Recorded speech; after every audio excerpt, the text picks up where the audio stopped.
हंस।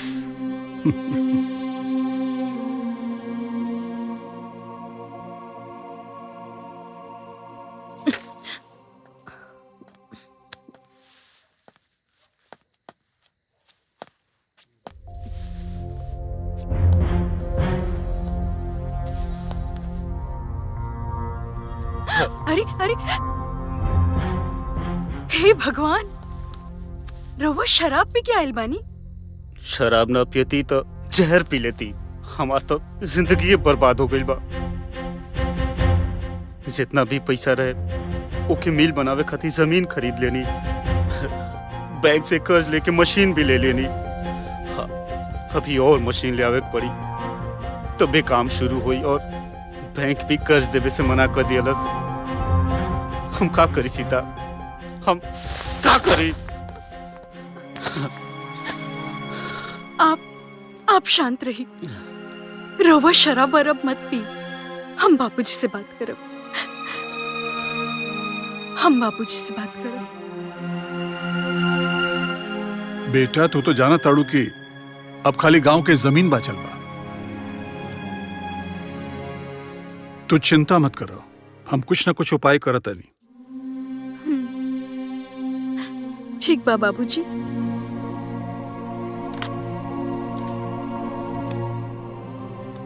राघवेंद्र बाबू जोने कपड़ा के नया मिल लगा रहल बड़े, ओकरा शुरू करे खातिर उनका और ही रुपया चाहिए। कितना? 2 करोड़। बाप रे, इतना पैसा कहाँ से आई? जमीन बेचे पड़ी, कुछ गिरवी रखे पड़ी और का। ए जी, गीता के भी बिहार करे के बा। ऊ जब करे के होई तब करे के होई, पहले तो समस्या के हल कईल जरूरी बा।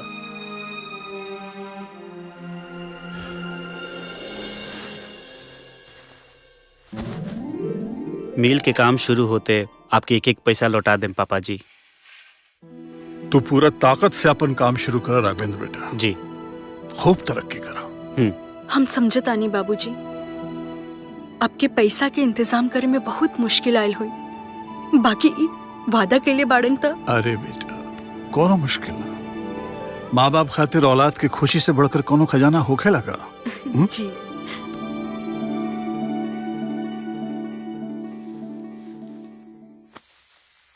आकाश, ना जाने का करत होकबा तू कुछो कर, हमार याद तो जरूर आवत हुई तो के।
ना, ये हमसे ना हुई। अरे दिमाग से काम ला दुल्हन, सब बढ़िया हो रहल बा, मिल भी चालू हो चुकल बा। अरे कच्चा माल खरीदे के और तनख्वाह देवे के 1 करोड़ रुपया की जरूरत बा, समझा? हम बाबूजी से और पैसा नहीं के मांग सकत। तू समझत नहीं खुशीता, सिर्फ एक बार अगर माल बाजार में आ गई ना तो पैसा के बरसात हुई, पैसा बरसी, फिर उनकर हमनी के सारा कर्ज दे देबे के। तू सिर्फ आखिरी बार उनसे बोल के देखा। हम बोले तो अपना आपकी बेच के भी पैसा ले आई है, बाकी अब हम उनकरा से नहीं की कह सकत, नहीं की कह सकत।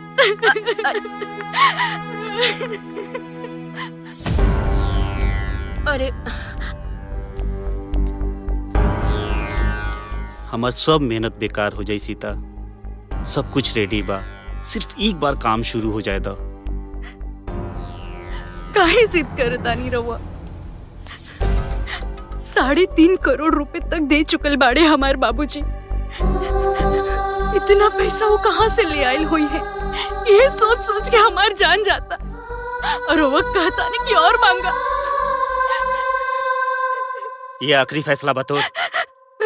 बिल्कुल। अब देख तुर का हाल होता है।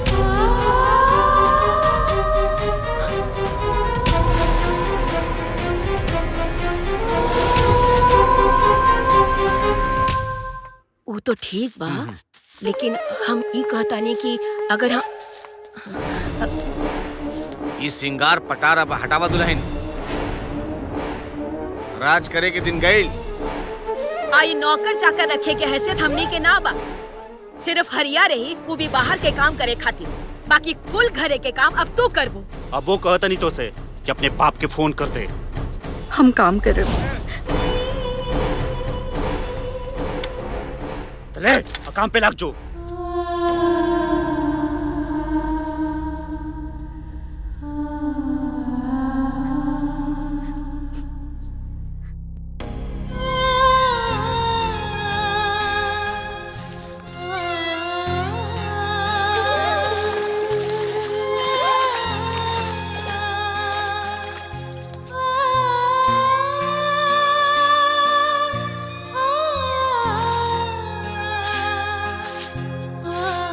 दुल्हन लाओ हम लगा देव झाड़ू, हम के दा।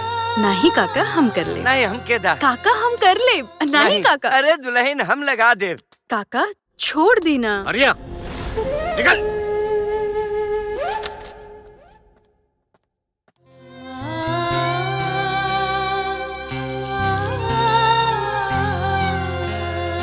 ले और ले, और ठीक से धो एकरा। जी अम्मा जी।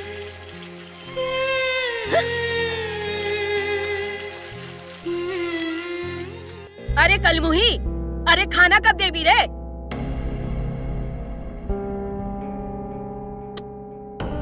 परोसी के तोर बाप परोस। जी।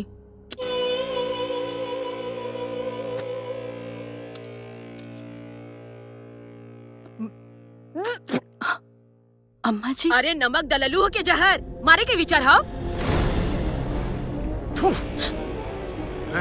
अब्बा बतावत है तुमके।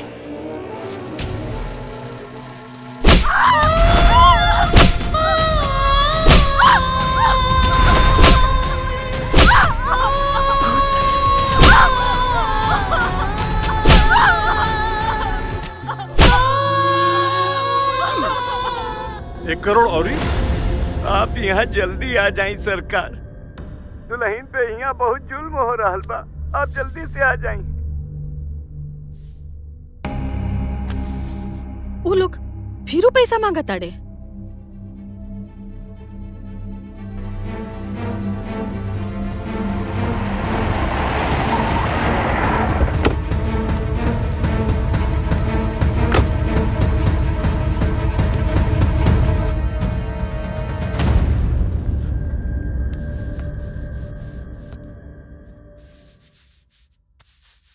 सीता,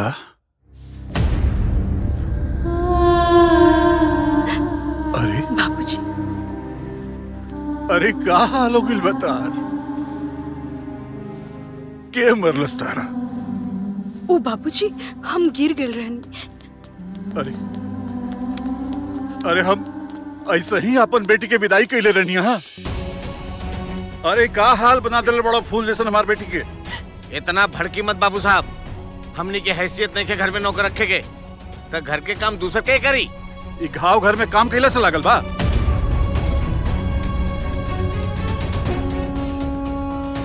ई घर में का चल रहल बा सब हमरा पता बा। अरे 3.5 करोड़ रुपया अपन रोआ रोआ बेच के देले बानी हम अपन बेटी की खुशी खातिर। ओकरा शादी बर्ताव कर रहल बड़ा तू लोग। चिल्ला मत। ये शरीफन के घर हवे और रुपया अपना बेटी के देले बाड़ा। हमनी पे कोनो एहसान नहीं कैले। अरे खाली 1 करोड़ के और जरूरत रहा ना, ये कहलस ना तो टेढ़ से निकलल। हमार बेटा के तो पूरा मेहनत पानी में मिल गई। और ही पैसा हमरा से मांगत तू लोग के लाज नहीं खेलागत। हे भगवान, एक और घर में अपन बेटी का ब्याह कर दे। अरे शुक्र करो कि तोरा करिया कुरूप लड़की से ब्याह कइले नहीं तो खबरदार। हमरा बाबूजी अगर इतना अफसोस बा हमार बेटा से बिया कैला के, तो ले जा अपन लाडली के अपन घरे और फिर बाप बेटी कब्बो ना अपन शकल दिखैया हमनी के। चलो बेटा चल चल।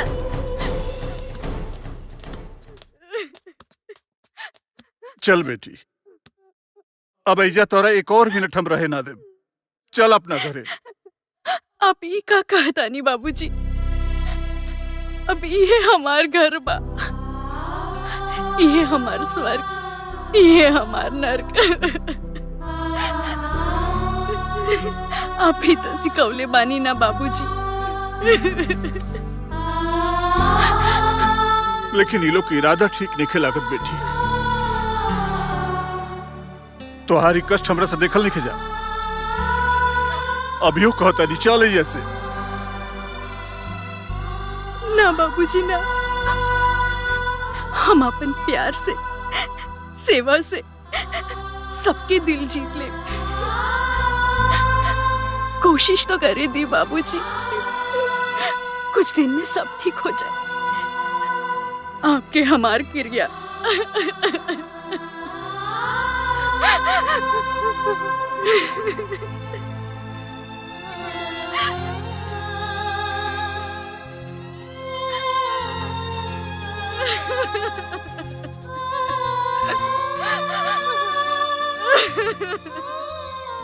हम पता लगोले बानी, वो बुढ़वा के लगे हवेली छोड़ के अब कुछ नहीं की। ओकर औकात आज 1 रुपया के लायक भी नहीं खे। अरे हम तो सोचत रहनी कि बुढ़वा ले जाई अपन लाडो के, लेकिन ई हरामखोर एजा रुक गई हमार छाती पे मूंग डरे खातिर। अब तक कुछ तो ऐसा करे के पड़ी कि सांप भी मर जाए और लाठी भी ना टूटे। सही बात है, कुछ तो करे के पड़ी।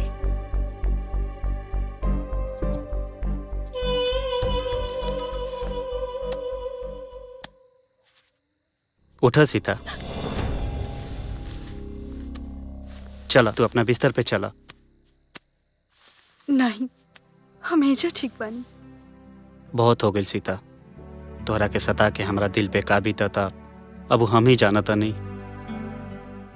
हो सके तो हमरा के माफ कर दो। उठा,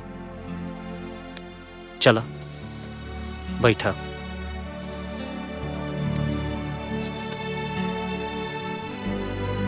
तोहरा के तो हम अपना जान से भी ज्यादा चाहे नहीं। गुस्सा तो खाली तोहरा बाप से रहे और हम जाना था नहीं कि तू हमके दिल से चाहे लो। बोला चाहे लो ना? तब काहे हमके इतना दुख देवी नहीं आप? हम बताओ नहीं ना, गुस्सा तो खाली तोहरा बाप से रहे। वो पैसा तो जरूर देलन, लेकिन कोनो खुशी से ना, मजबूरी से। तबे तक घरे आके इतना बेइज्जत करके गइलन सबके। ऐसन मत कही जी, हमार बाबूजी जैसन इंसान दुनिया में क्यों हो नहीं के। वो तो बस यही बात पे तो तू गुस्सा दिला देता रू। तू हमसे प्यार करे लू ना? हाँ जी, आपके कैसे विश्वास दिलाई हम? विश्वास? वही विश्वास जब तू हमारा बेइज्जती के जवाब अपने बाप के देबू। ला लिखा आई। हमार बाबूजी की हालत तो समझे तानी जी। बस यही बात पे तो तू गुस्सा दिला देता रू। ला लिखा, हम जिनको हता नहीं लिखा। लिखा। बाबूजी, बाबूजी हमारा जैसन ताभागन लड़की ये दुनिया में केहू के ना होई जेकर बाप अपना औलाद से ऐसन बदसलूकी करत होखे। लिखा जैसे कि कोई दुश्मन के भी साथ ना करत होखे। हमार तो जी में आवता कि हम अपन जान देती। लिखा लिखा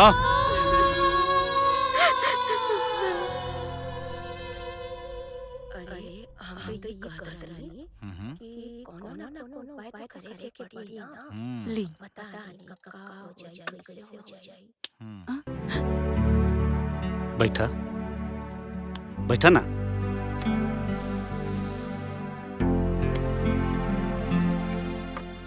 तू यही में खाना ना। आज हमार करवा चौथ के व्रत हा। ई व्रत पति की सलामती खातिर रखल जाला। शाम के जब चांद निकली हम राउर चेहरा देख के राउर हाथ से हम अपन व्रत तोड़ब। मम्मी हाँ बेटा। मनोहर मामा हाँ आज सीता के व्रत बा तो तालो इनकर ख्याल रखिया लो। ठीक बा। ठीक बा।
गाड़ी बंगला सब कुछ तो बेच देनी ब्रह्मानंद बाबू। अब कहवा जाई?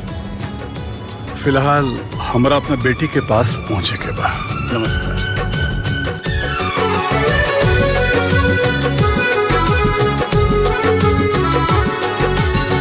सोरहो सिंगार हमर हो जाला पूरा, ताक देला जब पिया प्यार से। रहनी अधूरा जिंदगी में आके जुड़ गईला धड़कन के तार से। उहे भइल जे दिल में सपनवा रहे, उहे भइल जे दिल में सपनवा रहे। हमरा मंगिया में सिनुर सजनवा रहे, हमरा मंगिया में सिनुर सजनवा रहे।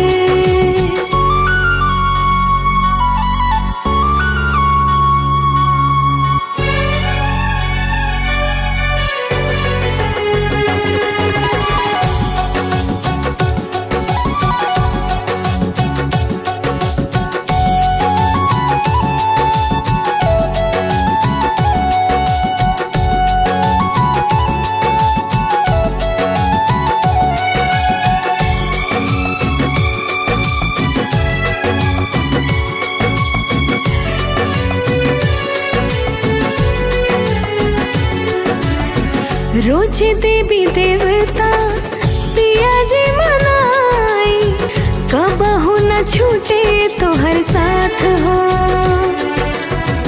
एक जन्म का जन्म जन्म ले रहे जुड़ल हाथवा से हाथ हो। कब टूटे नया टूटे बंधनवा रहे, कब टूटे नया टूटे बंधनवा रहे। हमरा मंगिया में सिनुर सजनवा रहे,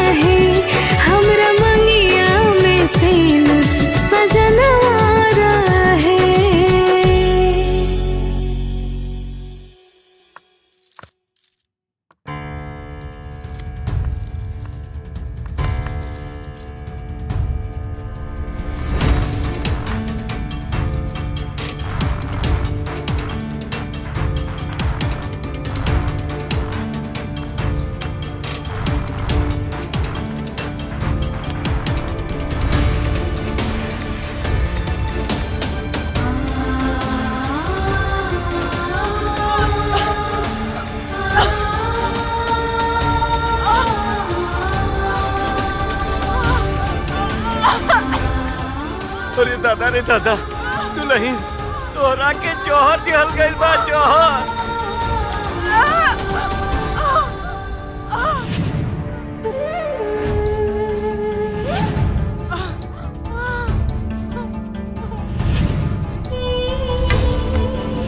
आप अपन जान बचाई दुल्हन, भाग जाई यहाँ से, भाग जाई।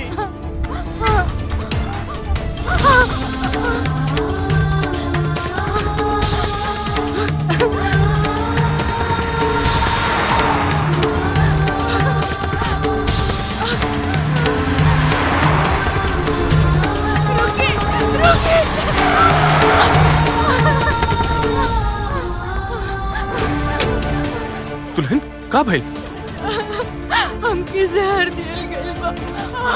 अच्छा अच्छा, तू परेशान मत हो, कुछ ना होगी। हम तोरा के हॉस्पिटल लेके जाए। अब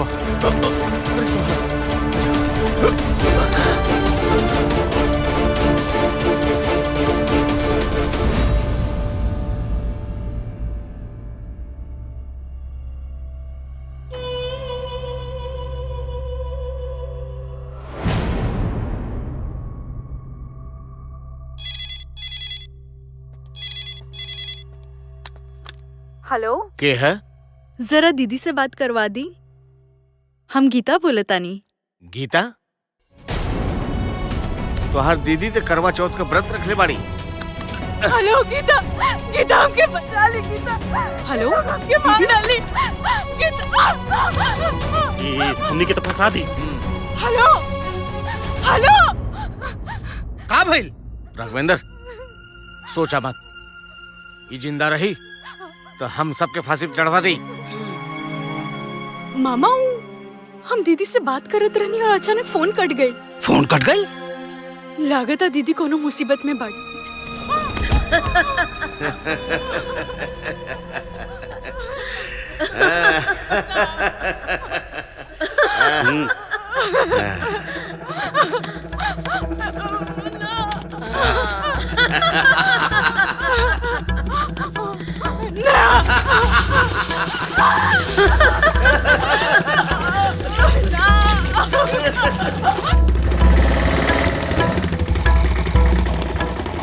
लो बाबू।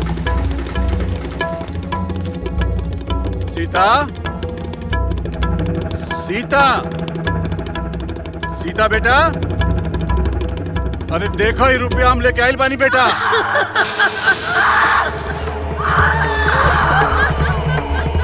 सीता,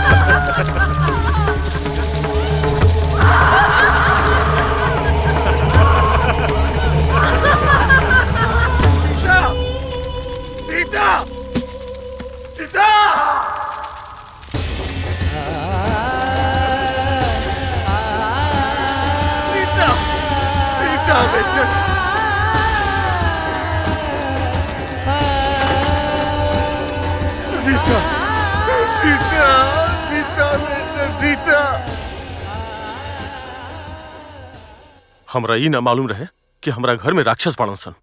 दुल्हन, तू अपन पूरा बयान लिखवावा। एक एक जना के फांसी दिलवाइब हम। लिखा डॉक्टर। जब जहर काम ना कैल तो वो लगाम के मट्टी के तेल डाल के जरा देले। हमार सास,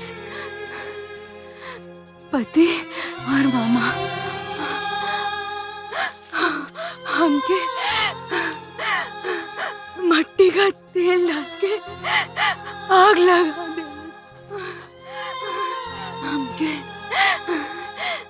बचा ली चाचा, हमके बचा ली। बस बस, इतना बहुत बाटे। वो तीनों के फांसी चढ़ावे खातिर तू बस एजा साइन करता।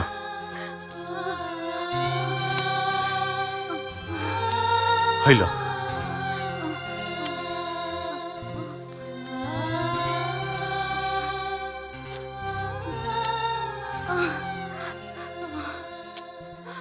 लो डॉक्टर।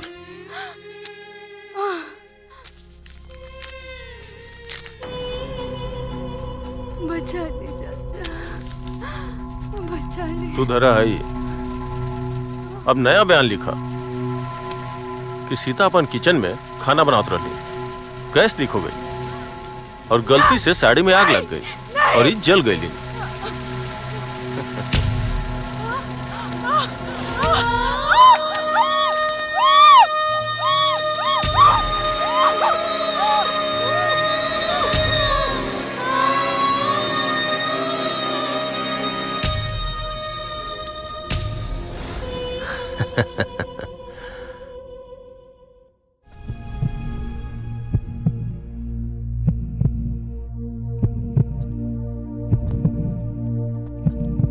डॉक्टर साहब कैसन बिया हमार बेटी? ठीक बिया नु? सॉरी ब्रह्मदेव जी, मैंने बचाने की बहुत कोशिश की लेकिन बचा नहीं पाया। सॉरी।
सीता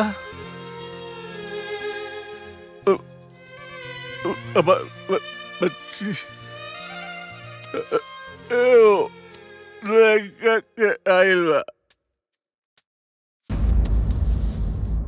का बोला तनी जी? के आइल बा?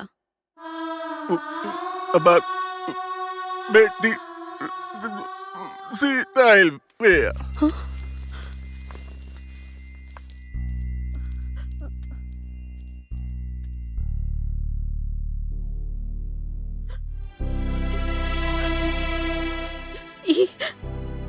सीता ना बिया जी, गीता बिया।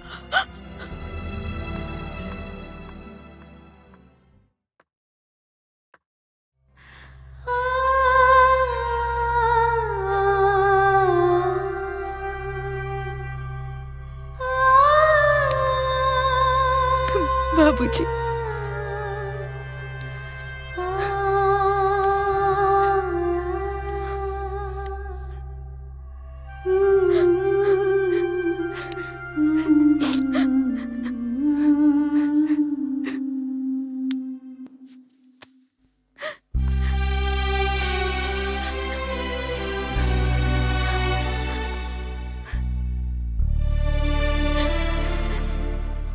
माई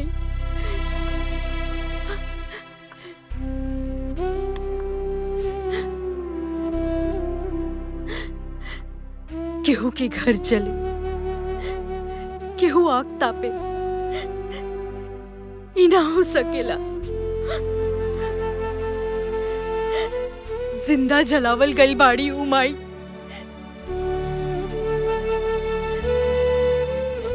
आपकी कसम खाता नहीं बाबूजी, उनकर हत्यारन के हम ऐसन सजा दिलाई कि पूरी दुनिया याद रखे।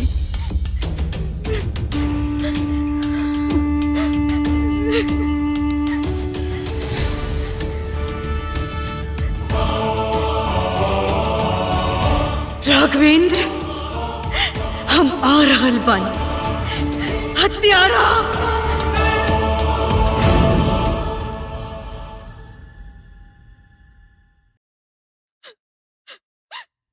ऊपर से भी बदतर हालत बना देले रहल तोर दीदी के। दिन रात हमार बेटिया खटत रहली, झाड़ू मारत रहल, पोछा मारत रहल, बर्तन मांजत रहल, कपड़ा धोवत रहल। एकरे बावजूद ममुआ ओकरा के बेल्ट मारत रहल।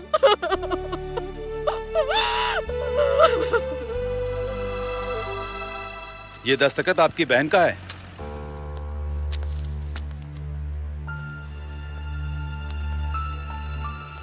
ये तो दीदी का। हाँ। तो फिर आपकी बहन ने खुद डॉक्टर सिन्हा को बयान दिया है कि उनकी ही गलती से साड़ी में आग लगी थी। इस घटना के लिए कोई दूसरा जिम्मेदार नहीं है। ये झूठा इंस्पेक्टर साहब। सर, वो गुड्डू पांडे का केस इधर रख दो। जी। आकाश,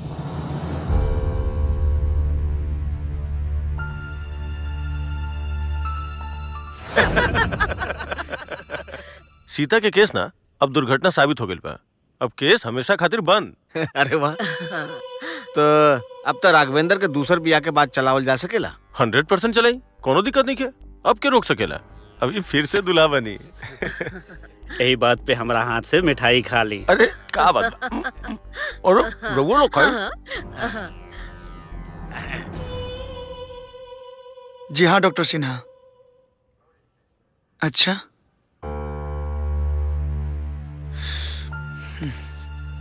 जी धन्यवाद। तो हर दीदी डॉक्टर सिन्हा के खुद बयान लिखवेले बड़ी कि उनकर मौत उनकर गलती से भइल बा। एमे उनकर ससुराल वालन के ये दुर्घटना में कोनो हाथ नहीं खे। झूठ होई, झूठ कहता हर आदमी। अरे वो रात जब हम दीदी के फोन कईनी, वो रो रो के कहत रहली कि हमके बचा लगी था। पता ना कहा होत रहे दीदी के साथ। इंस्पेक्टर साहब सही कहत रही कि अदालत तो हर बात ना मानी, ओकरा खातिर ओके ठोस सबूत चाहिए। बात तुम्हारे पास? तो ई कहा ना तू कुछ नहीं कर सकत।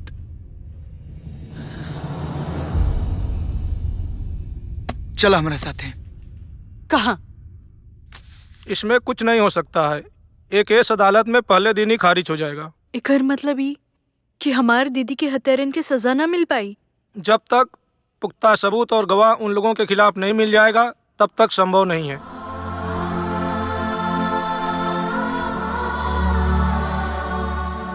ठीक बा वकील साहब, अब हम तब्बे आई जब हमारे पास सबूत और गवाह दोनों हैं। चला।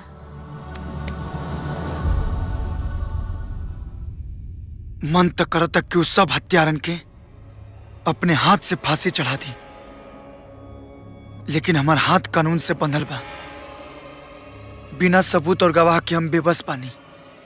तो सबूत कहाँ से मिली बताई हमके, हम लेके आई। सबूत और गवाह खातिर होकर घर में घुसे के पड़ी। लेकिन राघवेंद्र तोहरा के अपना घर में काहे घुसे दे? घुसे दी मामा, ओकरा खातिर चारा फेंके के पड़ी, दौलत के चारा। और वो सारा दौलत ता वो ले गई हत्यारा। लेकिन अब हमरे पास कुछ पैसा बा। गीता, तोरे बिहा खातिर बस ये बचा के रख ले रहने। इहो ले जो।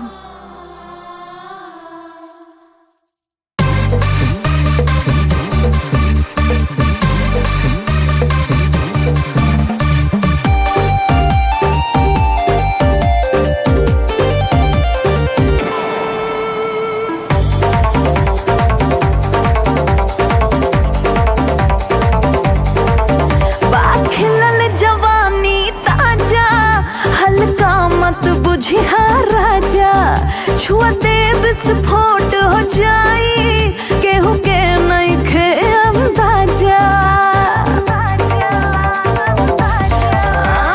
खिलल जवानी ताजा, हल्का मत बुझिया राजा। छुआ दे विस्फोट हो जाई, केहू के नहीं खे अंदाजा। अंगे अंगे परमाणु बम, जे भी पड़ी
क्या है भाई? मुंबई के खरबपति बिजनेसमैन सिंघानिया का बेटी है टीना सिंघानिया।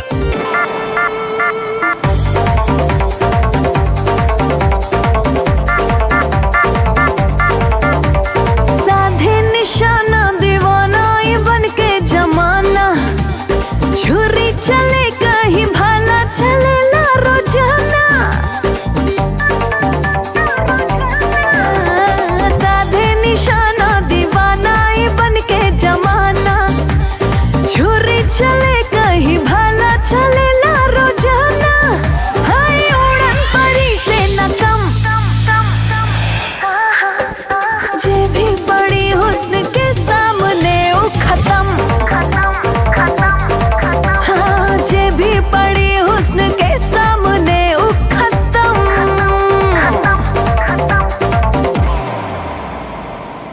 अच्छा तो पेपर मिल खोले आइल बाड़ू तू एजा?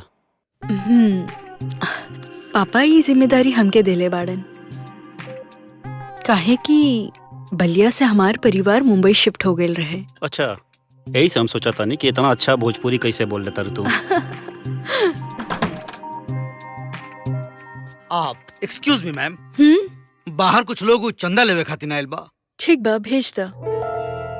अच्छा सुना, रात के खाने में हम सिर्फ जूस ले, काहे कि होटल की खाना हमके नुकसान करता। ओके, थैंक यू मैम। ओके, अगर आप कहे तो हम अपना घर से खाना मंगवा दे आपके लिए। ना ना, कहाँ राघवेंद्र बाबू, अभी हमार दोस्ती इतना नहीं खेभेल। प्रणाम टीना जी, हम दीनानाथ अनाथ आश्रम से आइल बने। प्रणाम।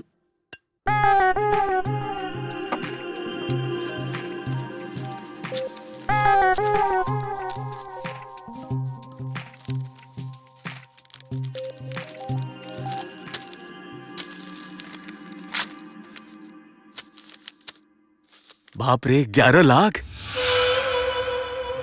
रउआ तो महान बानी टीना जी, हम जितना सुनले रही ओहो से बढ़ के बानी। राउर बहुत बहुत धन्यवाद। प्रणाम। प्रणाम।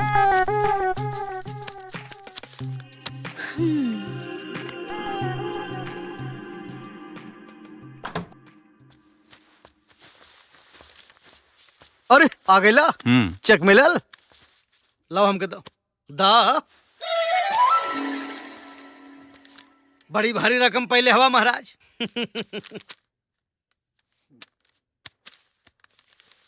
लीजिए। बस 500? 500? पूरी रात नौटंकी में चिचियाला तो कितना पावेला? 300। ये हवा 5 मिनट का 500 पावत हवा, कम हो। चलो निकलो, निकलो। अब हम जाएं? हाँ हाँ जा। हम कहाँ से आयल बनी? तू कहाँ से आयल हुआ? तू विधवा आश्रम से आयल हुआ हो? जी। जा जा जा जा। 11 लाख के चंदा। अनाथालय और विधवा आश्रम के? खरबपति बाप के इकलौती बेटी है मामा, कहीं उसे हमार चक्कर चल गई ना तो माला माल हो जाए कि हमनी के। जादू चलावा बेटा, कुछ जादू चलावा ओकरा पे। हाँ, अच्छा।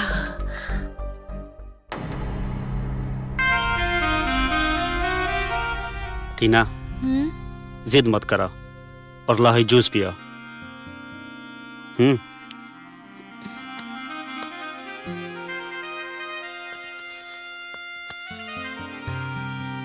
कितना ख्याल बतो के हमार।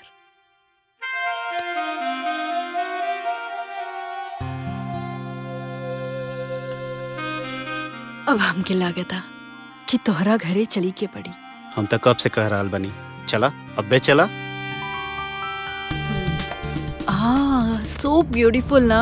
यह है लखनऊ, नवाबों के शहर। हाँ, अमेजिंग। बहुत ही खूबसूरत शहर है हमार, और तू हमारा शहर में अगर आगे बढ़ू तो तोरा के घुमावल तो हमार फर्ज बनता है। तो घर चले से पहले तोरा के पूरा लखनऊ घुमा के फिर घरे ले चलतनी। वाओ, लखनऊ तो हमार फेवरेट बा। अरे रुका रुका, नीचे रुका। का भाई? तो के कुछ गिफ्ट देवे के बा।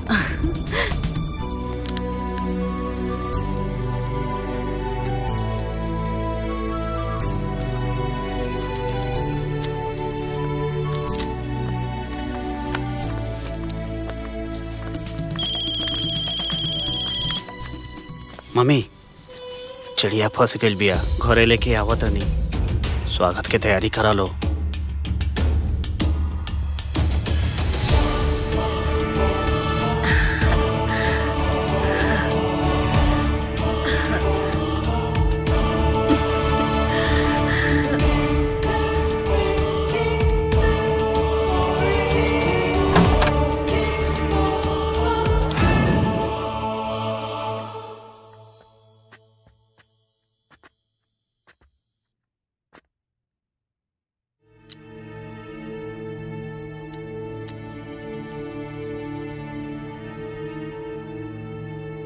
तुहर पत्नी के एक भी तस्वीर नहीं खे? उ हम तोहरा के बतैले रहनी ना कि उनकर मौत कैसे भइल। सही कहा तारा। अगर तस्वीर रही तो वही सब याद आवे लगी ना। हाँ यही से। अच्छा हाँ वो सब डील तो हो गइल बा। हाँ अरे यहाँ बारू तू? नाना डैडी, राघवेंद्र तो हमार बहुत अच्छे से ख्याल रख ले बा। अच्छा ली आप खुद ही उनसे बात करी। डैडी प्रणाम अंकल जी। खुश रहा खुश रहा। का हाल में बेटा? अरे ऐसन कौन जादू कर देला हवा हमारी बिटिया पे कि जब देखा तो हरे तारीफ कर रहल बाड़ी। अंकल जी टीना खुद इतना अच्छा है कि क्यों क्यों बुराई ना करेली। अच्छा माने तू इतना तारीफ कर रहल बड़ा? ए बेटा देखा बात हम सीधा सीधा करीला। अगर तोहन लोगन एक दूसरा कितना पसंद हवा तो फिर बतावा, आ जाते तोहरे घरे बात आगे बढ़ावे खातिर। बात बढ़ावे मतलब? अरे बाप देखा अब टीना हमारे इकलौती बिटिया है इनू, उनके साथ ही उनके मनपसंद लड़का से न करब। अंकल जी अब एबे हम का कहीं? कौनो बात ना। देखा अब हम टीना से बात करब, अगर वो हाँ बोली है तो हम तोरे घरे आ जाए। ठीक बा? हाँ ओके। ऐसन का कही देले बड़ू अपने डैडी से? वो तो हमनी के ब्याह करावल चाहता रहा। सच कही टीना, हम तो के दिलो जान से चाहे लागल बानी। अगर हमनी के शादी हो गई ना, हम तो के इतना खुश रखम जितना आज तक कोई भी पति अपना पत्नी के इतना खुश ना रखले हुई।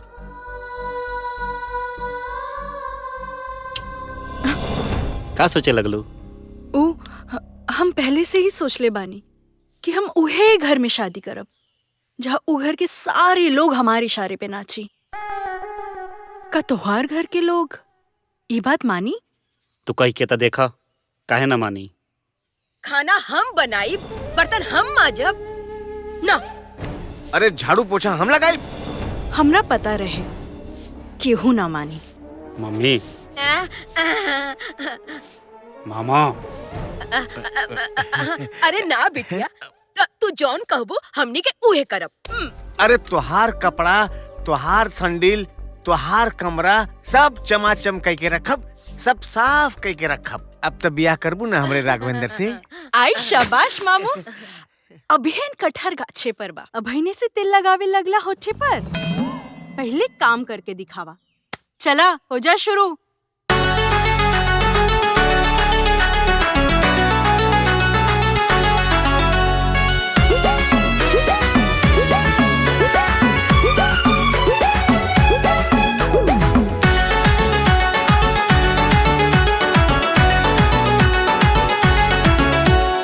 काहो का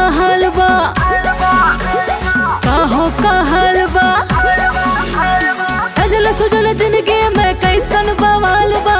काहो का हलवा हर तर तर पसीना से गिल भइल गालबा। काहो का हलवा पूरा बर्तन मजाइल कि ना, घर में पोछा मराइल कि ना।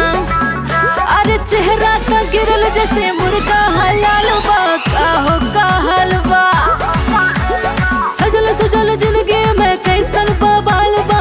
काहो का हलवा हर तर तर पसीना से गिल भइल गालबा। काहो का हलवा, अरे काहो का हलवा।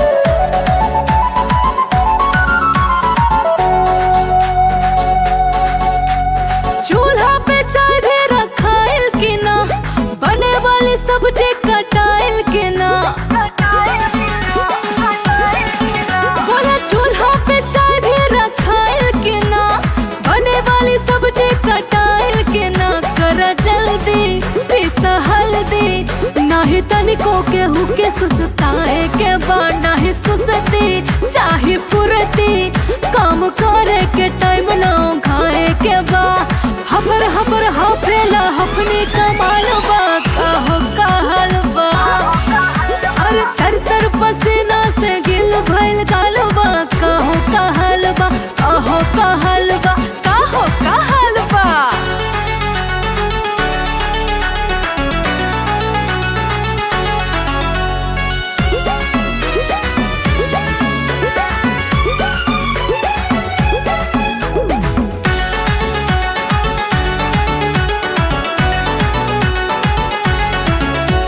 झाड़ू से दूरा झराइल के ना उल्हे माइल कपड़ा फेंचाइल के ना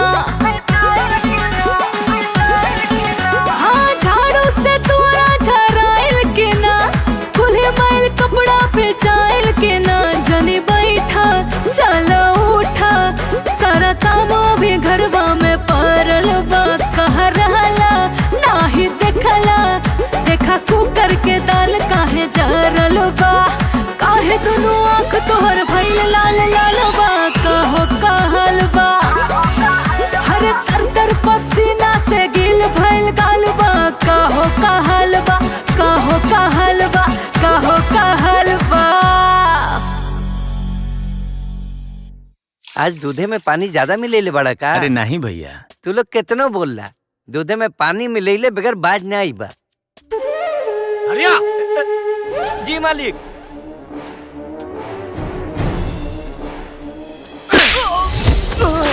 तोहरा के कितना बेर बोलनी कि बाहरी आदमी से बात नहीं खे करे के, लेकिन ना मन ले ना मन ले ना मन ले मालिक को ऐसे ना माफ कर दी मालिक।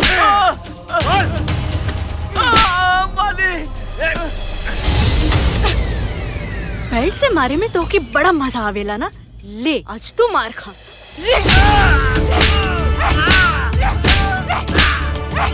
टीना टीना टीना क्या कर दो टीना पागल हो गई बड़ू का? पागल ना हो खब हम अपन कमरे में कपड़ा पहनत रहनी और ये ठरकी कमीना हमके झाक झाक के देखत रहे। दादा हम कहाँ झाक दिखाई कर झूठ बोलन। राघव तू अभी ई सुअर के बच्चे के मारा ना था हम घर छोड़ के जाता नहीं। हाँ अरे इतना गंदा काम करे में तारा शर्म नहीं मामा? बोला मत मारा छोड़ जोर से मारा। मार मार मार। हम जाता नहीं। रुको टीना। मामा तारा शर्म नहीं लगता गंदा काम करे? उठा काका। जोर से मारा। अरे लागता जोर से। राहे दे बिटिया राहे दे, केहू देख ली तो। जब तक हम बानी तू एकदम डरिया मत हरिया काका। ई बतावा तो के घर के बाहर काहे नहीं जाए? ना बिटिया ना ना ना हमके मार डरिए बिटिया। जैसे सीता दीदी के मार देलन सन।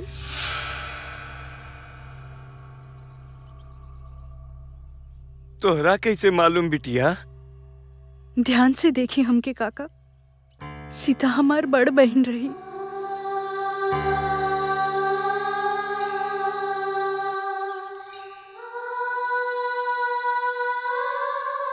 हम तोहरा के सब बात बताओ तानी बिटिया।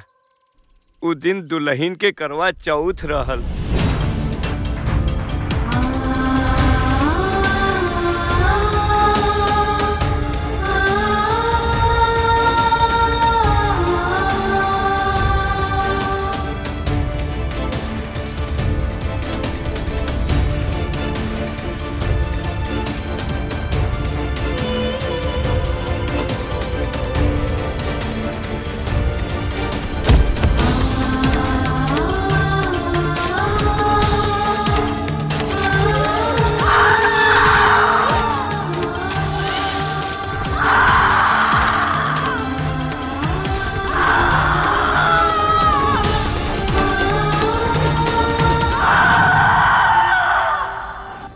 पुलिस के ये सब बात काहे ना बताऊनी हरिया काका?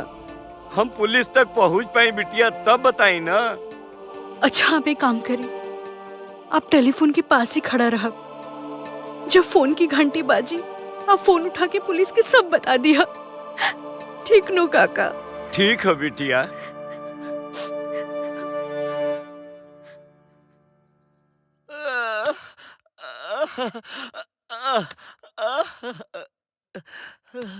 हमनी के ये इम्तिहान कब तक चली बेटा? बहुत हो गए राघवेंद्र, अब जॉन करके बस जल्दी कर। हम ये कल चाहता नहीं मामा, लेकिन वो अपना कमरे में ही नहीं खे। कहा? अगर कमरा में नहीं खे तो कहाँ भी आ? गीता तू गवाही दिवा दा, हम अभी के अभी पूरा परिवार के गिरफ्तार कर ले। कहाँ बगवा?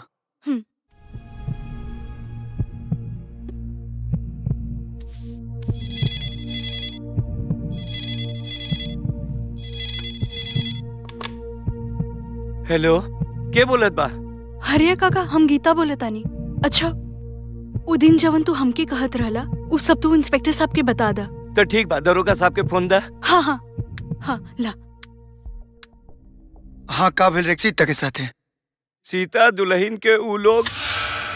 हेलो हेलो,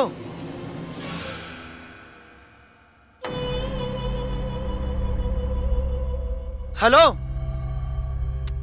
का भाई? फोन कट हो गई। कुछ तो गड़बड़ बा।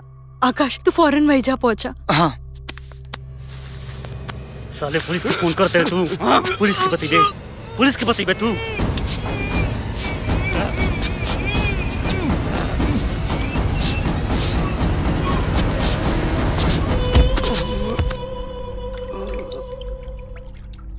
अरे ये तो मर गई। मामाई पुलिस के फोन करत रहला और पुलिस एजा कभी भी आ सकेले। एक लाश के ठिकाने लगाओ पड़ी। फौरन हाँ। अर्जुन के फोन लगाओ।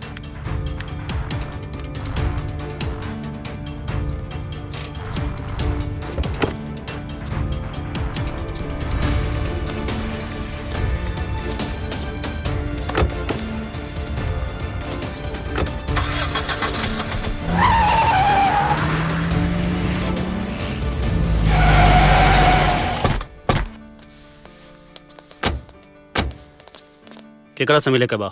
चाचा जी नहीं खने जा। हरिया से मिले के बा हमरा के। हरिया के बुलाओ। हरिया अपना गाँव गइल बा, एजा नहीं खे। हरिया कहाँ बा? हम ओकर के ढूंढ लेम। तू रास्ता छोड़। अब सन एक एक कोना तहनी के छान मारा सा। ये कहूँ जगह बाचे के ना चाहिए। अरे ये सब कहाँ जात अड़न? रामलाल कहता नहीं कि हरिया अपना गाँव गइल बा, लेकिन हई बाड़न की सुनते नहीं खन। केहू थाना में खबर के ले रहा कि सीता के हत्या भइल बा और हरिया ओकर चश्मदीद गवाह। का बकवास करता रहा? डॉक्टर सिन्हा के हमार पत्नी खुद अपने से अपन बयान लिखौली। पहले जाके अपन फाइल चेक कैला। केहू कुछो इल्जाम लगा दे त तू हमरा घर में आ करके तलाशी लेवे लगबा। 2 मिनट रुक जा लो। अगर हरिया मिल गई ना तो दूध के दूध और पानी के पानी हो जाए। सर केहू नहीं के कमरा में। हाँ? हो गई तसल्ली। चला निकला यहाँ से। वाह, घोड़ा के नाल ठुकवावते मिढ़को टांग उठावे लगन। सब लोग से कहा तनी कान खोल के सुन ला सा। हरिया हमरा 2 दिन के अंदर थाना में चाहिए। वर्दी के नु हौस मत दिखावा। 1 स्टार वाला दरोगा। हमार चाचा नु 3 स्टार अवन। जया उनके नीचे आ गई नु ना जियल बनी ना मुअल। अरे जौना दिने सबूत मिल गई ना ओ दिने चाचा के साथे तोरो समाधि बना दे। हत्यारा के का बोलते रहे? हाँ, हमार पत्नी खुद लिखोले बाड़ी कि उनके मौत उनके गलती से भइल।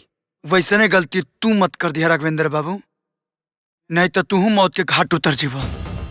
हमार बात माना तो होशियार रहा। चल रहे।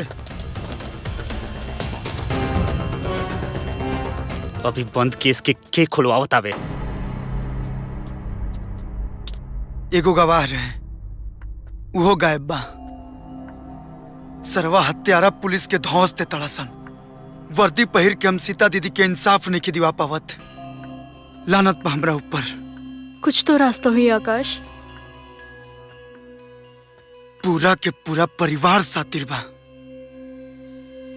एगो सबूत नहीं खसा छोड़ ले। कानून तनी के कुछ न बिगाड़ पाई। अब ये हत्यारन की सजा बस भगवान दे सकत रे।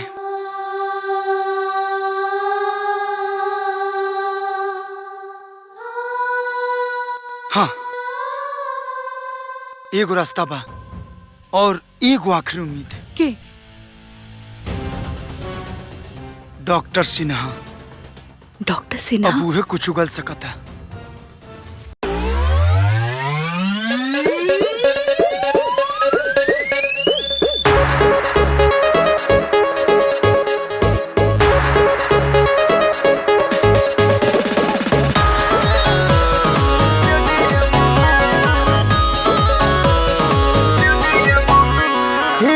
महंगाई खानी बढ़तारू, शेयर मार्केट जैसे चढ़तारू।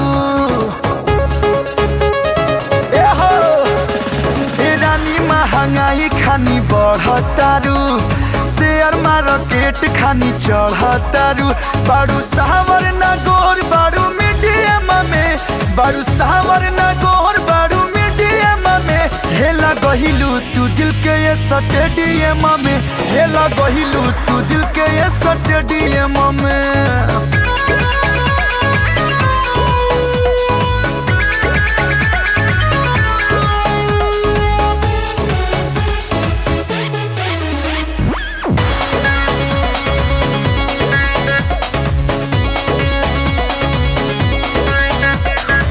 ब्यूटी का महल बाटे, होठ लाल लाल बाटे, कीड़ा करे जवा में काटे हो।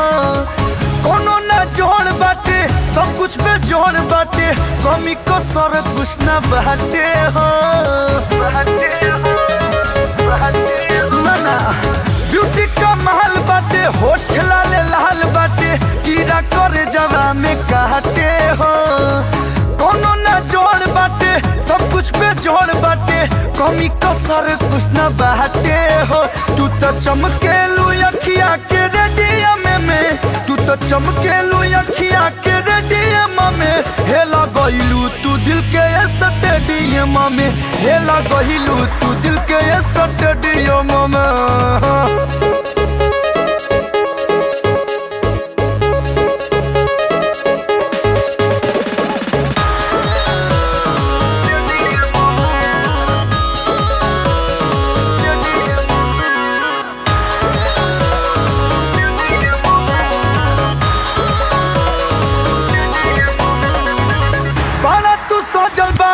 जैसे कि बनल बारू लाखों में एक बीस बीच के, मजा के चाख ली मन करे राख ली, संगे में सेल्फी एगो खींच के। Please give me selfie. ए हो बारा तू सजल बारू जैसे कि बनल बारू लाखों में एक बीस बीच के, मजा के चाख ली मन करे राख ली, संगे में सेल्फी एगो खींच के। ऐसन रूप नहीं मिलेला मिलेनियम में, ऐसन रूप नहीं मिलेला मिलेनियम में। हेला गहिलू तू दिल के स्टेडियम में, हेला गहिलू तू दिल के स्टेडियम में।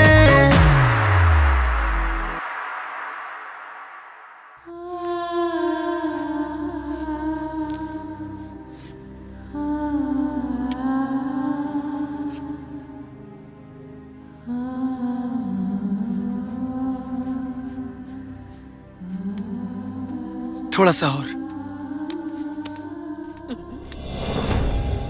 हे भगवान, भूत भूत भूत।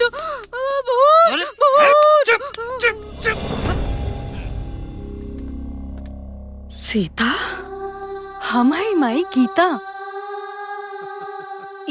ई तू सीता के जैसन काहे बनल बाड़ू बेटी? अब हत्यारा सच उगल है सच्चाची। बाबूजी आशीर्वाद दी, हमने जो सोच ले बानी वो पूरा हो जाए।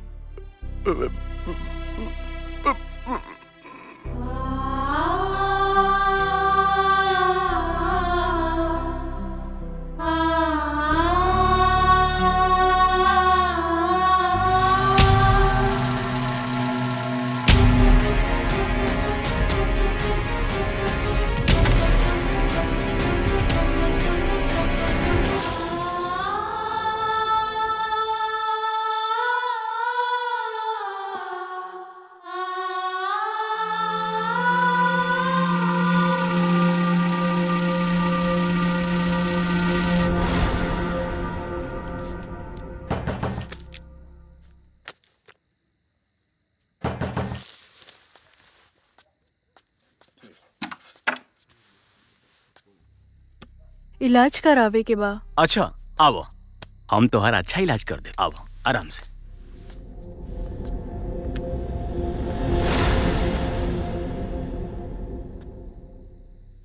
इतना रात के आइल बड़ू, कोनो जरूरी बात बा का? अरे देखा, इतना लजा मत। अच्छा तनी घूंघट उठावो। अच्छा रुको, हम ही उठा देता नहीं। अरे तू तो मर गई बड़ू। आत्मा कभी ना मरेला डॉक्टर। हमार कत्ल कैसे भइल तू सब जाना ताड़े। चल सच बोल, सच बोल, सच बता, हमार कत्ल कैसे भइल? तुहार कत्ल राघवेंद्र मामा और अर्जुन सिंह मिल के कैलान साहब। हम तो सिर्फ पैसा लेकर झूठा रिपोर्ट बनैनी। हाँ? मोबाइल से रिकॉर्डिंग करत तारू? हाँ? चल मोबाइल दे, मोबाइल दे, दे मोबाइल।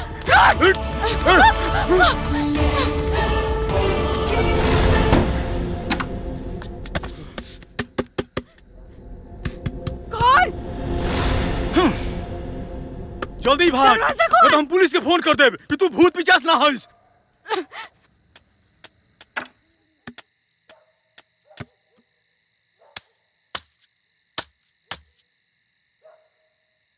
आखिरी उम्मीद भी खत्म हो गई। अब सीता दीदी के इंसाफ कैसे मिली?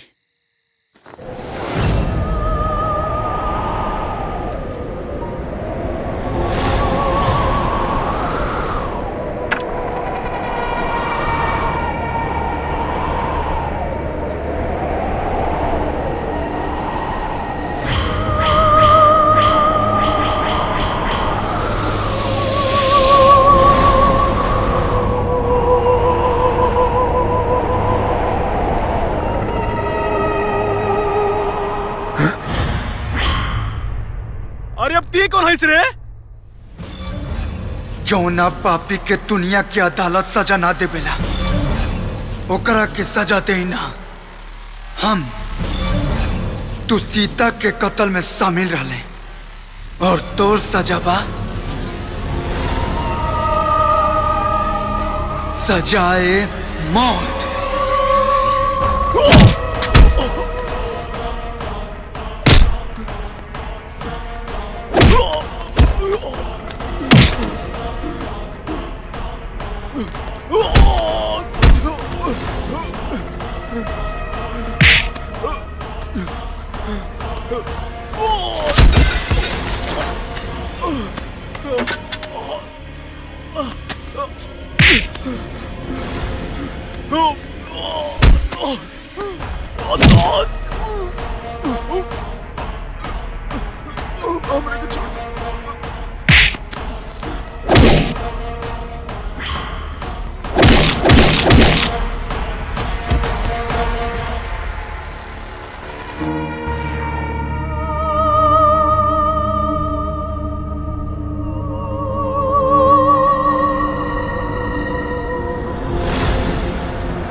ये वही सीता तो नहीं जिसकी बहन गीता तुम्हारी दोस्त है? वही जो उस दिन थाने में आई थी? सर इस दुनिया में ना जाने कितनी सीता है, मुझे क्या मालूम। तुम्हारा नेम प्लेट कहाँ है? हाँ सर वो टूट गया था तो बनवाने को भेजा है। अच्छा ठीक है, बॉडी को पोस्टमार्टम के लिए भेजो। का डॉक्टर सिन्हा की कत्ल हो गई? कैसे? के कैलस? तफ्तीश होता, लेकिन एक अजीब बात बा। हम सपना में देखने की डॉक्टर सिन्हा के कत्ल हम कैले बनी। तू कत्ल नहीं कर सकत। लेकिन हमार नेम प्लेट का? खैर छोड़ा, आदमी सोचेला का और हो जाला का। अरे हम तो सोचले रहे कि ड्यूटी ज्वाइन केला के बाद चाचा चाची से तोहर हाथ मांगे के सोचले रही, लेकिन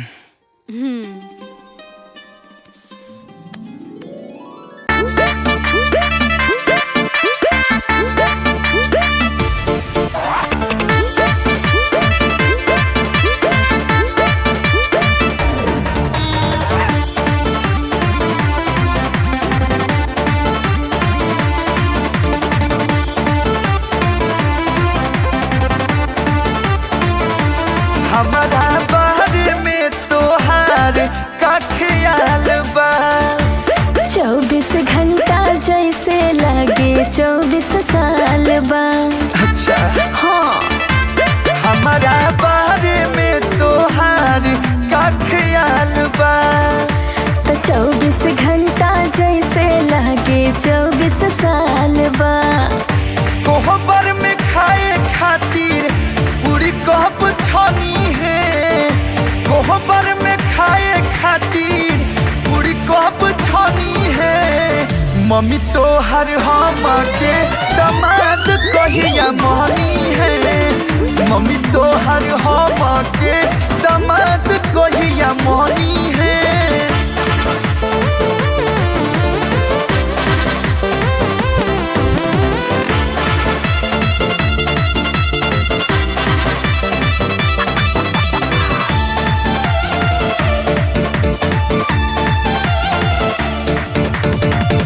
कहियाल राखी दिल बांधी के। रखनी जवानी हम हो छान के। तब कहे होत नहीं लाज बा। घरवा के लोग के लिहाज बा। लाग द्वार पूजा द्वारे तुम कब तनी है। लाग द्वार पूजा द्वारे तुम कब तनी है। माई तो हर हम के दामाद कहिया मनी है। मम्मी तो हर हम के दामाद कहिया मनी है। बोला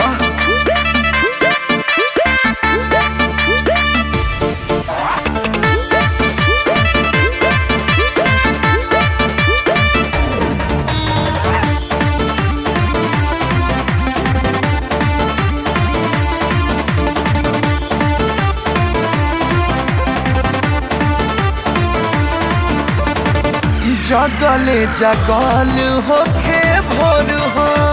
रात भर जवानी करे शोर हो। कटे नहीं घड़ी इंतजार के। है न मजा होला प्यार के। जाने वो मुहूर्त शुभ साइत कब बनी है। जाने वो मुहूर्त शुभ साइत कब बनी है। मम्मी तो हर हम के दामाद कहिया मनी है। मम्मी तो हर हम के दामाद कहिया मनी है।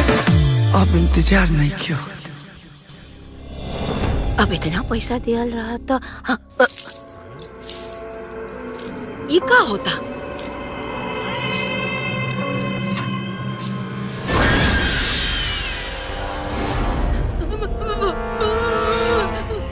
तू लोग का सोचत बाड़ा कि हमार जान लेके हमार बाबूजी के बर्बाद करके मौज करबा तू लोग। डॉक्टर सिन्हा तो मर गए। अब तू लोगन के बारी बा।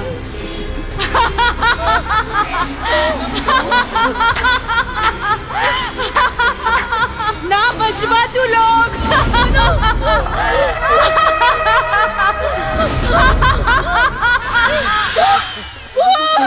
मम्मी मम्मी का भाई भूत कहाँ बा भूत कहाँ? अरे मम्मी पागल हो गई बड़ू का? मम्मी मामा पागल हो गई बड़ा का? मम्मी मम्मी ठीक बानू? हे बाबू हमरा के बहुत डर लागत बा। पता न कौन हमनी के जान के पीछे पड़ल बा। जो कोई भी बा ओके सामने तलावे के पड़ी न चाचा जी। ई जे भी होई सीता के करीबी के होई। सही कहा तड़ा। एकरा से पहले कि वो हमनी के डसे ओकरा बिल से निकाल के कुछ लही के पड़ी।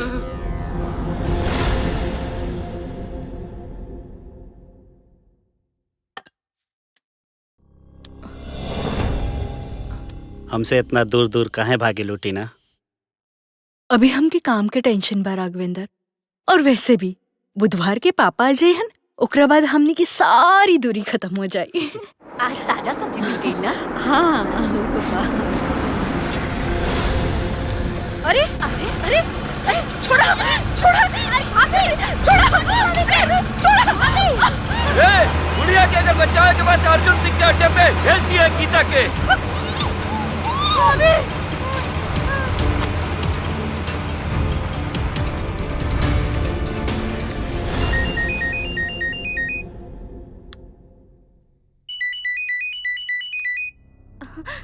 कट गई।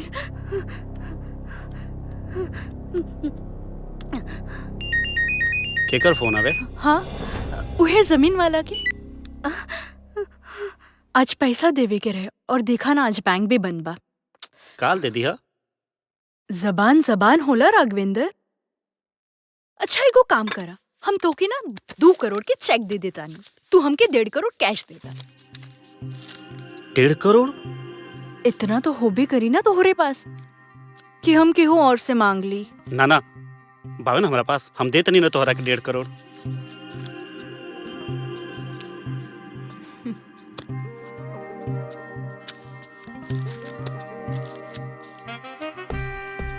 ई ला पूरा 1.5 करोड़ बाय में ला गिन ला। इला चेक। ये तू चेक अपना पासे रखा। अरे ना ना, ये अपन पास रखिया और काल बैंक में जरूर जमा करा दिया।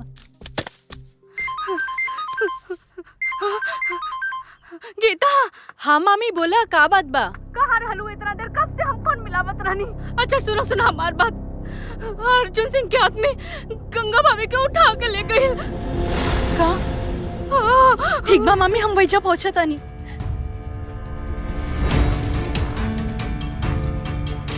हेलो आकाश, अर्जुन सिंह मायके उठा के ले गए बा। हाँ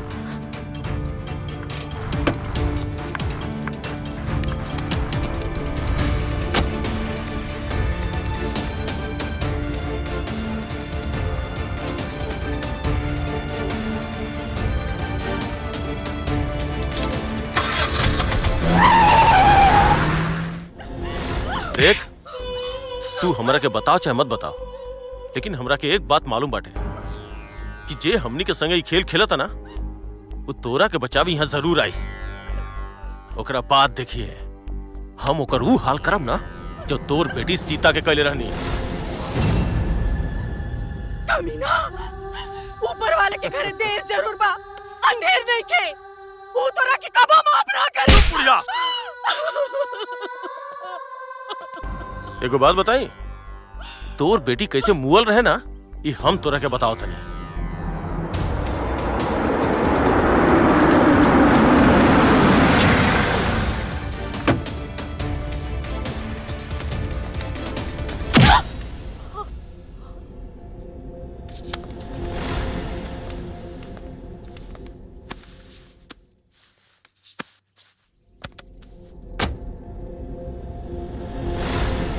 पहले ओकरा जहर दियल गई, उ ना मरा। फिर ओकरा बाद में ओकरा शरीर पे पेट्रोल छिड़क के जला दियल गई। और अब हम तोरा के जलाई।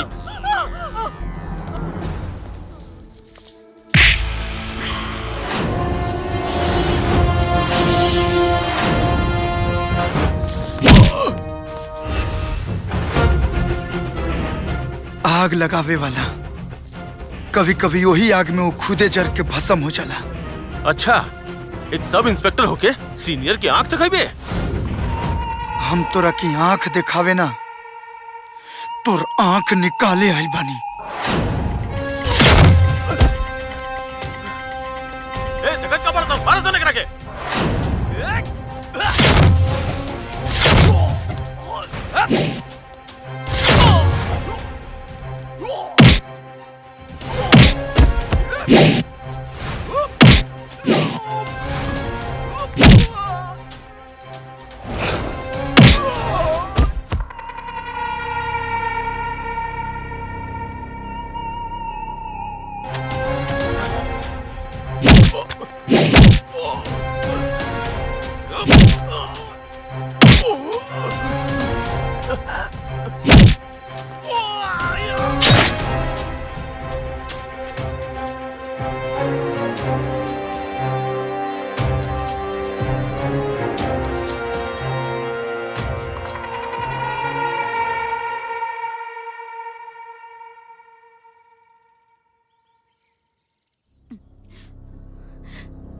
हे भगवान, हमके बेहोश के कैलस।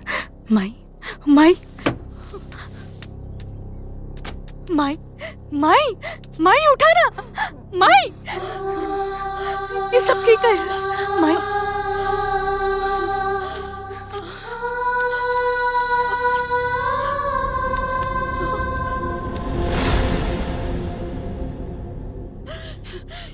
हे प्रभु, ई सब के कैलस?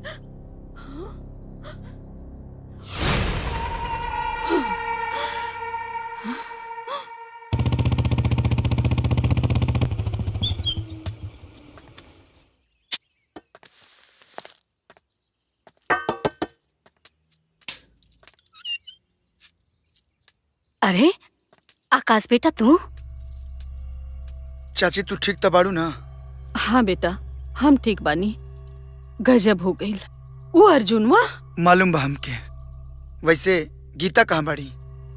गीता तो हमरा के यहाँ छोड़ के तुरंते चल गई। ठीक बा, हम चलतनी। अच्छा।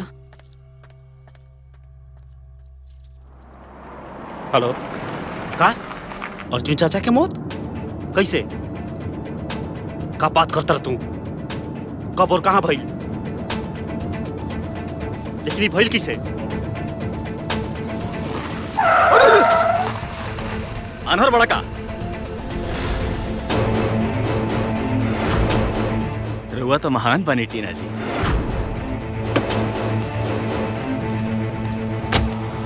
ए, तू तो वह अनु अनाथ आश्रम वाला। तो हालत देख के तो नहीं लागत कि अनाथ आश्रम चलावत हुई बे।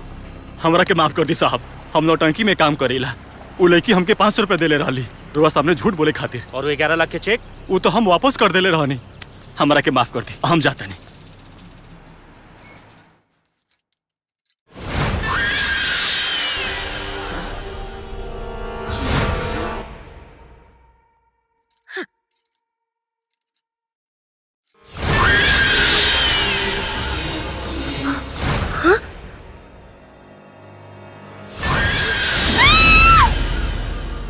हेलो, सॉरी, हम आपको डिलीवरी नहीं कर सकते। वो चेक बाउंस हो गया है। क्यों?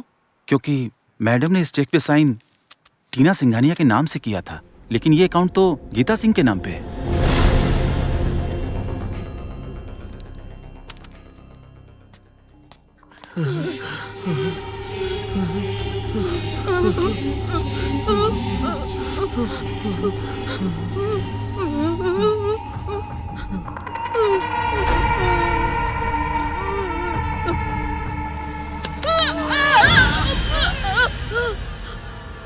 अच्छा भइल दरोगा जी, रउआ आ गई। अंदर भूत बा। तू लोग एजे रुका, हम देखा तानी।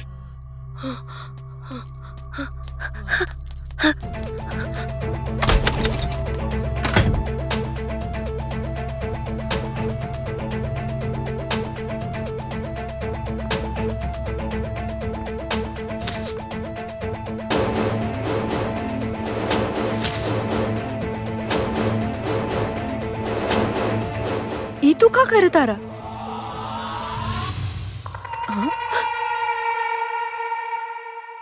ई तू दीदी जैसन गर्दन कब से खुजावे लगला? चला निकला यहाँ से।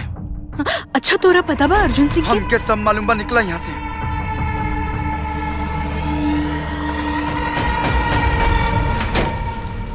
अरे मनोहर, तनी पंखा तो चालू कर।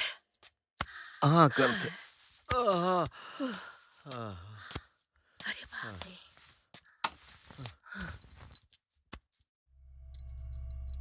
लागत लटिए नहीं खे।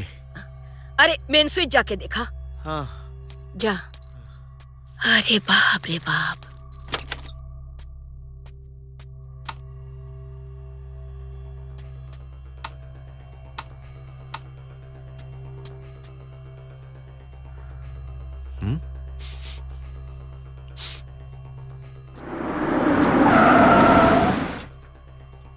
लागत राघवेंद्र आ गए। अरे राघवेंद्र बेटा, लागत कि वो सीता आ गई है। मम्मी, मम्मी, उना सीता हिया ना टीना हिया, वो गीता हिया और वो अर्जुन चाचा के भी कत्ल कर देले बिया। हे भगवान, वो हमनी सबके मार मम्मी,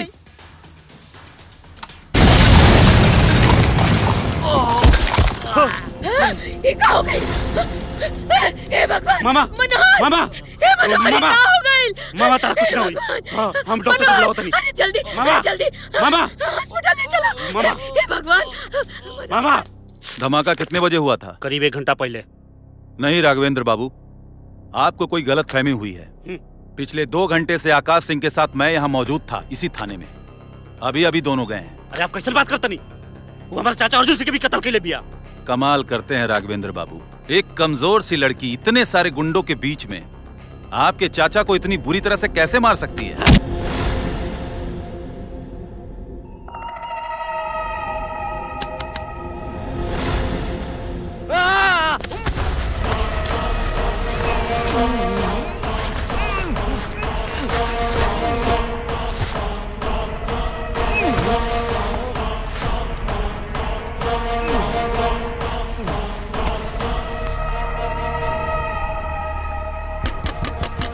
खोला दरवाजा, खोलो दरवाजा, खोलो। मम्मी मम्मी ए बेटा तू ठीक बाड़ू? हमनी के ले चल वो हमनी सबके मार दे। हम लगे ले चल ना तो तारा तारा कुछ ना होई, मार दे बेटा कुछ ना होई तारा। वो आइल त ना रहे। वही तक तो ना आइल रहे लेकिन वो आई हमने सबके मार दे। चुप चुप चुप।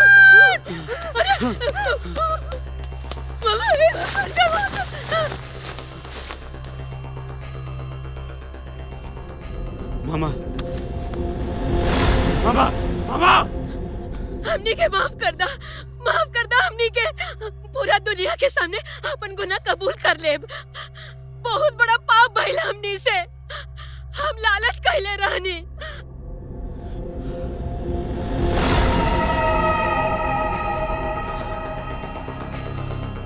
सीता हमने देर मत करा। अरे तू कहाँ रहला? हम कहीं भी रहे तू बाद में पूछिया, पहले एक रकेजा से ले चला। मम्मी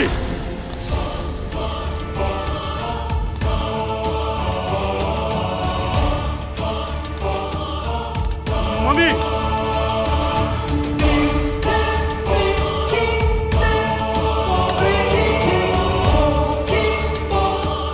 हत्यारी हमारा मम्मी के मार दिलस, ओकरा के छोड़ब ना। चाची चाची तू है ना देखा? हाँ। माई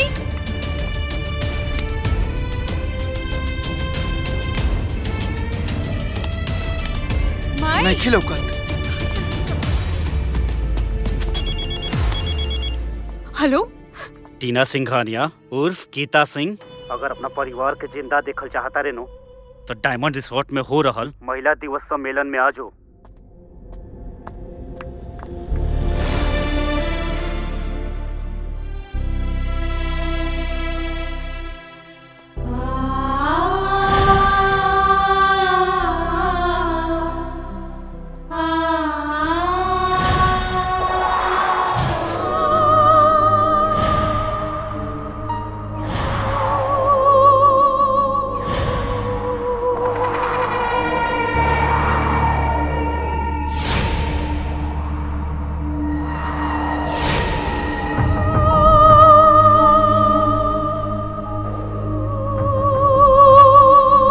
आज आखिरी हत्यारा के बारी बा, ओकरे बाप की सजा मिल जाए।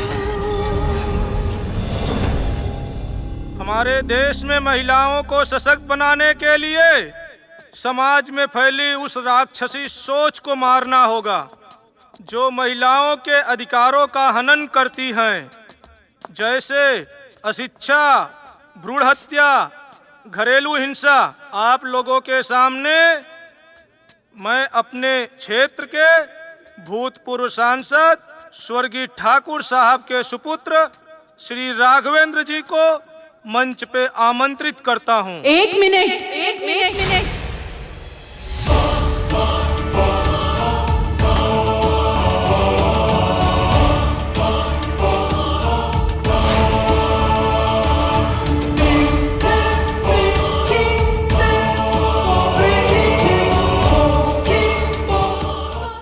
सशक्तिकरण की बात तो बहुत होला, लेकिन का उन पर हो रहल अत्याचार के केहू रोक पाइलस आज तक?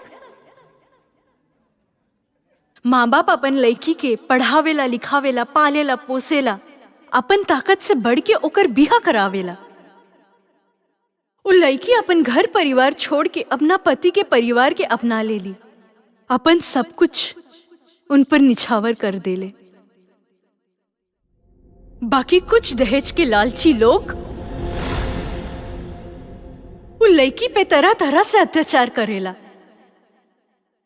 यहाँ तक के ओकर जान लेवे में भी ना हिचकिचावेला।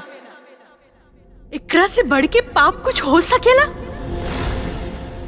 का? ओ हत्यारा ये भूल जाना कि ओकर घर में भी लड़की हुई, ओकरे साथ भी ऐसा हो सकेला? का बीतत हुई ओकर परिवार पे? हम ई सब आज यही से कहतानी, काहे कि हम और हमार परिवार ई दुख के भोग चुकल बानी। कुछ महीना पहले आपके शहर में एगो लड़की मर गई रहे, जेकर नाम सीता सिंह रहे। वो लड़की के मौत के लोग हादसा समझ के भूल गए। वो लड़की हमार बहन रहे और ई राघवेंद्र सिंह जी के पत्नी। आज राघवेंद्र की माई खुद बताई आप सबके कि का भइल रहे हमार बहन के साथ।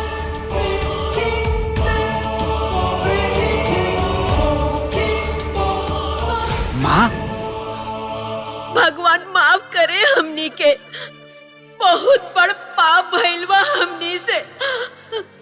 रुपया के लालच में हम, हमार बेटा राघवेंद्र और मनोहर सीता के जिंदा जला दहली जा,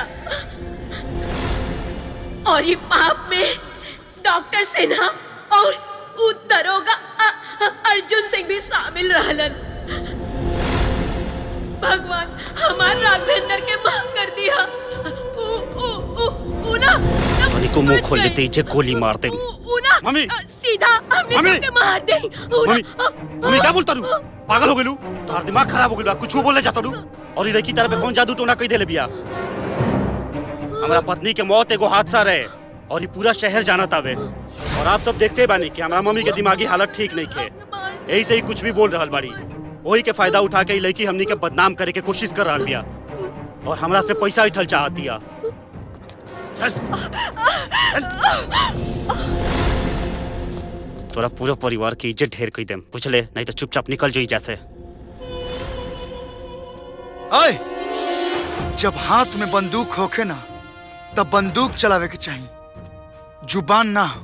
अरे साला चुप हो जाना तो इज्जत ठोक दे। ठोक ना रे, अरे ठोक ना रे।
बाबूजी, उठी बाबूजी, उठा।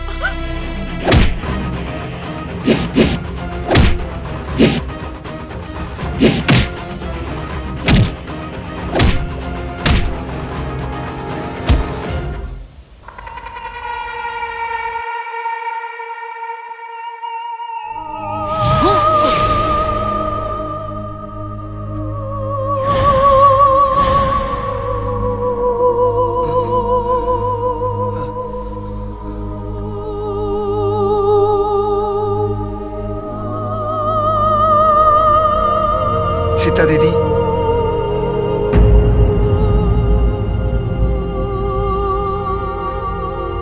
दीदी हमरा में तू की हवे रे? तोरा के तो मार चुकल बानी हम।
ऐसे टुकुर टुकुर